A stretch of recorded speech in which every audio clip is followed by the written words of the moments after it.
Hi everyone, welcome to one of 3 videos that I'm going to do with my cousin right now because we went to the theater with some friends and family, to see the Back to the Future trilogy in the theater on this special day, which was October 21st, 2015, the year that Marty and Jennifer and Doc Brown went into the future. So to celebrate this day, they showed all 3 films in the theater.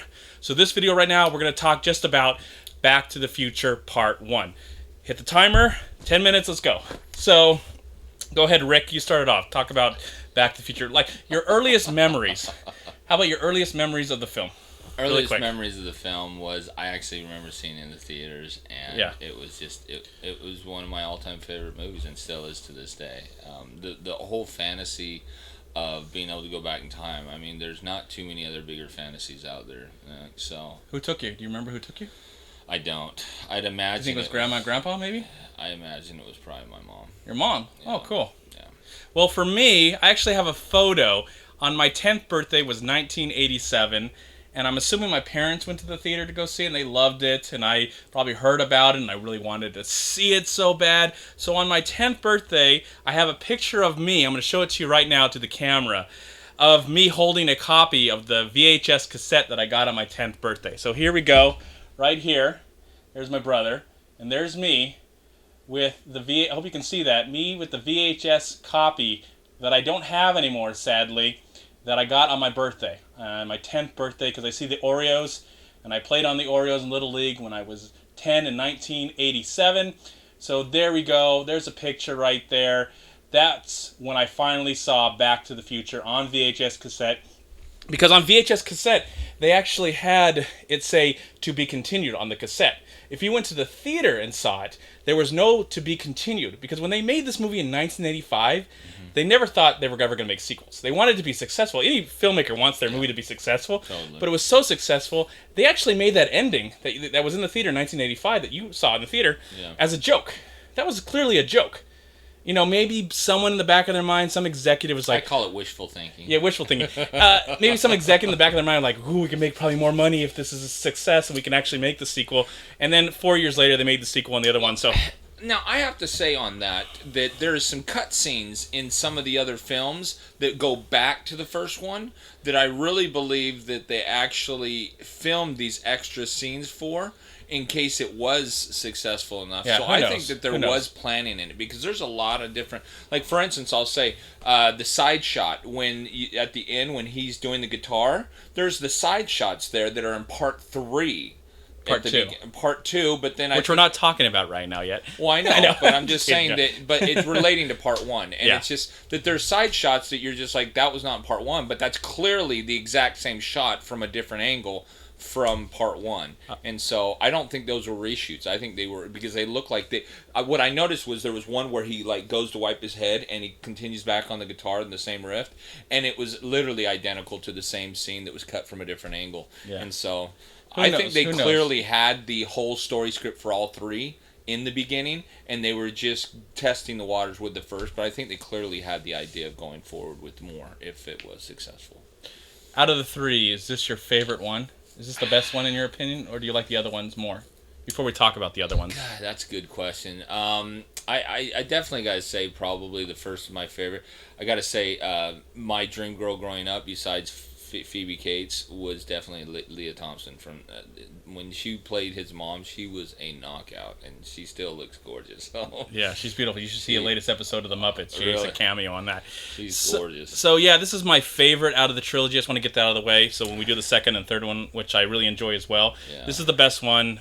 There's not a bad moment in the entire film. I love the relationship between Christopher Lloyd and Michael J. Fox and Tom Wilson. Love him. He is so amazing. What a great actor that doesn't get the respect he deserves. He's kind of typecast in these roles. I don't want to talk too much about him because there's so much to talk about with this film. But love him. The cast is so perfect. I mean, Crispin Glover, who I wish he would have threw his ego to the side and was in the other films on lesser pay, but he just wanted so much money. He thought he was the star of Back to the Future, and he's an important role. And I'm glad. I think if Crispin Glover was not a part of this movie... George McFly was integral for part 1, and it's a sad thing that he didn't get to play in the other. Yeah, but his if I mean anything, you take out anything of the first movie, and the movie just falls over. I think it just falls over its face. Just because it's great writing, and a lot of people talk about Robert Zemeckis. I mean, he just had a new movie come out recently called The Walk, which was one of the best films of 2015. But nobody talks about Bob Gale, his writing partner and the co-creator of Back to the Future. Nobody talks about him, and it's kind of sad because this amazing writing. And yes, you could say with the three films, it's kind of showcases the same formula in each of the three films. Certain things repeat itself. Yeah. But I think that's what makes it so unique. I don't think that's lazy writing at all. I think it's like saying, we are having fun with the material, and this is how we're going to change it up and move it around with the film. Oh, I think it was I think they did a great job at the way they did it, and that's why obviously it stood the test of time, because it is definitely a classic because of the way that it rolled out. And just the story structured. What if you could go back and hang out with your family in the past and help them out, or this whole experience of getting a chance, because the only time we can really relate to our family if we were actually, or our parents, if we were actually the same age. I mean, we can't. That's impossible to happen. But it's kind of a nice idea that this film presents. Oh. Of course, it's the humor. The movie's consistently funny, and that can be said about all three films. Yeah. And the great music by Alan Silvestri. And let's talk about Michael J. Fox for a second. Everybody might not know that he was originally the person that was supposed to play it, but then because he was the main star in his TV show with Fox, the producer NBC was not going to release him for that because he was currently filming his show Family Ties. Yeah. And so he ended up at the there was another great actor, Eric Stoltz, great actor, who ended up getting to do it. And there's a scene in the movie which most people, you'd have to slow down the movie to see, but you'll have to find that's an Easter egg. He's in the movie. You can see him in the movie. Yeah. There's the punch scene where Marty McFly punches him in the restaurant, the 50s diners. Yeah. If you slow-mo it, it's actually Stoltz, because they didn't reshoot that scene since it was supposed to be a whole headshot of just Biff. Yeah. But because there was the backside shot of when he turned around, it's actually the one scene where Stoltz is still in the movie as Marty McFly. I did not know that. I'd have to check that out. Easter egg when I look at my Blu-ray, which I did purchase yesterday or 2 days ago now, I have to check that out. Anything else you want to say about the movie before we move on? Michael J. Fox, the whole cast. I mean, everybody played their parts so well, and I think that's what it was, an overall group effort that made it what it was. But definitely Michael J. Fox was. Even some of the people that just have little cameos in the movie. Mark McClure. The girl that I think she passed away a few years ago, who plays Marty McFly's sister, as some nice scenes. The table, I think she died a few years ago. But there's the nice table scene, and again, Crispin Glover and his whole performance. Here's the shame of the movie, and of course, maybe because it came out at a time where the Academy has always been kind of snobby, the movie, the Oscars. But this movie was nominated, I think, for special effects, and was nominated for something else, and also Best Original Screenplay. Yeah. But I know we've been crowded because there's so many great performances in there. I would just say, I would give an Oscar nomination for Best Supporting Actor for Crispin Glover. Not and I gotta put it in there. I mean, everybody's great, but Christopher Lloyd, his great performance in this film. I mean, the way he does when he goes he screams, or his eye movements, and Great Scott. Just everything. I think it's a shame that those two guys did not get nominated, because I think they are my favorite elements of the movie. But I love Tom Wilson in this film.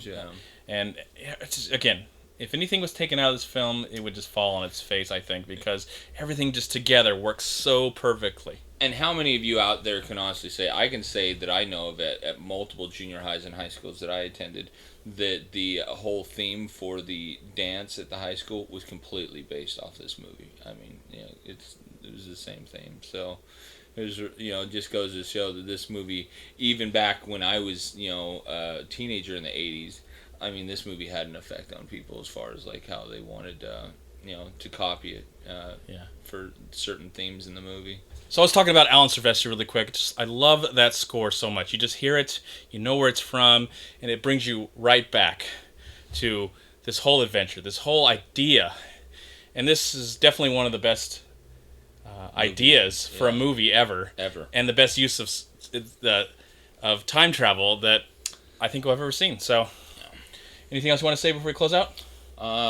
It's a classic. Go see it if you haven't. I mean, honestly, for those that have seen it already, everything we're saying is verbatim for probably what you're thinking. Yeah. So in the comment box below, let's talk about Back to the Future, just part 1. Share your favorite moments of the film, your favorite reasons, and...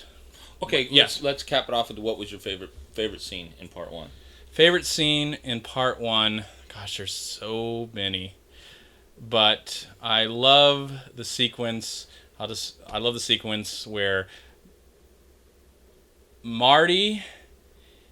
oh crap! What happened? So, in the sequence, Marty is with his mother, and they're on the date situation. But Biff shows up, kicks him out with his cronies, and then so Biff is pretty much attempting to molest her, rape her. Oh yeah. And when George McFly comes up, and he's making that decision where either I stay and get her out of the situation, or I become a coward and leave. And you just see in that moment where he clenches his fist, and you can see that he's just like with so emotion, and you just see what's happening.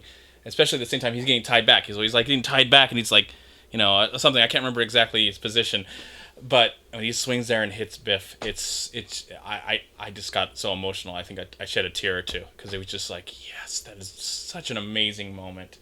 And not only is it them finally bringing that couple together, it's more important than the way they actually met in the real, before all this stuff happened, because he was a peeping Tom, and he pretty much was spying on somebody when he got hit by the car. So in this moment, it's more heroic when he punches out Biff, uses some violence, punches out Biff, and gets the girl.